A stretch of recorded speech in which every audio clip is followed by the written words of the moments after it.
வாழ்க வையகம், வாழ்க வையகம், வாழ்க வளமுடன்.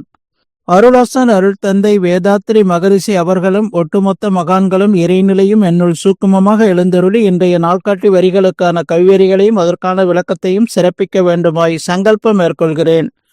அனைவரையும் பணிவோடு முதற்கண் வணங்கி ஆரம்பிக்கலாம் என்றிருக்கிறேன். அனைவருக்கும் இனிய காலை வணக்கம். வாழ்க வளமுடன். சாமிஜியினுடைய இன்றைய நாள்காட்டி வரிகள்.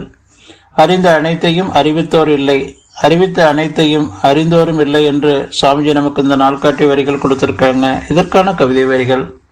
தெய்வநிலை அறிந்தோர்கள் கோடி என்றால் தெளிவாக அறிவறிந்தோர் ஒருவராகும். தெய்வமே வெளி பிரம்மம் என்று தேர்ந்த சில வார்த்தைகளால் உழைக்கலாகும். தெய்வமே உயிராகி அறிவாய் ஆற்றும் திருவிளையாடல் தன்னை உணர்ந்து கொண்ட தெய்வரல்லால் மற்றோர் யார், உயிரை பற்றி திருத்தமுடன் உரைப்போர் யார், வாரீர் சொல்வேன் என்று சாமிஜி நமக்கு இந்த கவிதை வரிகள் கொடுத்திருக்காங்க. இன்னொரு வரியில சொல்றாங்க, என்னுள் அவனை வைத்தேன், ஏற்றி வந்தேன், போற்றி வந்தேன், என்னை அவனுள் இணைத்தான் இறைவனாகி பாடுகின்றேன்.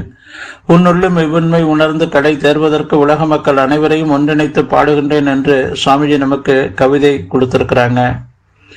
சாமிஜி நான்யார் தலைப்புல சொல்லுவாங்க, தெரியாத ஒன்ன தெரிஞ்சுக்கணுங்கிற அந்த ஆர்வத்துல தெரியாத ஒருத்தர்கிட்ட இந்த தெரியுமா என்று கேட்கும்போது அவர் தெரியாத ஒன்ன தெரிந்த மாதிரி தெரித்து வைத்த அந்த விளக்கங்கள் தான் இன்றைக்கு இவ்வளவு குழப்பங்களுக்கு காரணம் என்று சாமிஜி சொல்லுவாங்க. அதே போல 1958 உலக சமுதாய சேவா சங்கத்தை சாமிஜி துவக்குறாங்க. அப்போ எங்க குடும்ப அன்பர் ஊரக்கரை பொன்னம்பல ஐயா அவங்க சாமிஜி கூட இந்த ஆன்மீக பணியில தன்னை இணைத்துக் கொள்றாங்க. சாமிஜி தொடர்ந்து அவங்களுக்கு இந்த மனவளக்கலை பயிற்சிகள் எல்லாம் கத்துக்கிறாங்க. அவரோட சேர்ந்து இன்னும் ஒரு குறிப்பிட்ட அன்பர்கள் எல்லாமே கத்துக்கொள்றாங்க.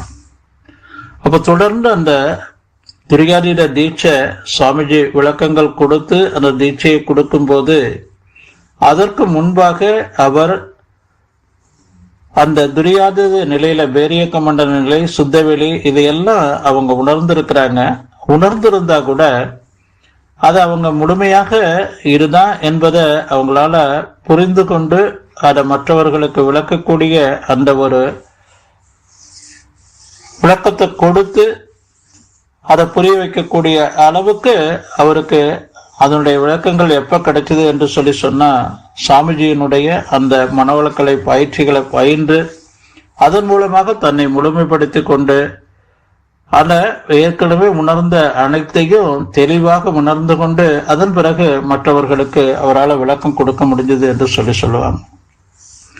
பிரபலூர் ட்ரஸ்ட் அதுல வாழ்நாள்ல யார் கோபப்படாம இருக்காங்களோ அவங்களுக்கு நாங்க பாராட்டு கொடுக்க போறோம் அப்படின்னு சொல்லி அறிவிப்பு கொடுத்திருந்தாங்க. அப்போ வேற யாராலையும் அது போல கோபப்படலைன்னு சொல்ல முடியல. ஆனா அதற்கு அவங்க சொன்னது என்னன்னா, அவர் வாழ்நாள்ல கோபப்படலைன்னு சொல்லி அவங்க வாழ்க்கை துணை சொல்லணும் என்று சொல்லும்போது அப்ப பொன்னம்பல ஐயா மட்டும்தான் வாழ்நாள்ல கோவப்படாம இருந்தாங்க என்று அவங்கள பாராட்டினாங்க. நான் இதையே இங்க சொல்ல வரேன் அப்படின்னு சொன்னா, அந்த அளவுல முன்பே அவங்க இந்த இறை உண்மையை உணர்ந்து தெரிந்திருந்தா கூட அதை புரிந்து கொண்டு விளக்கம் கொடுக்கறதுக்கு அவங்களால முடியல என்பதற்காக. அடுத்ததாக சாமி சொல்றாங்க, அறிவித்த அனைத்தையும் அறிந்தோரும் இல்லை.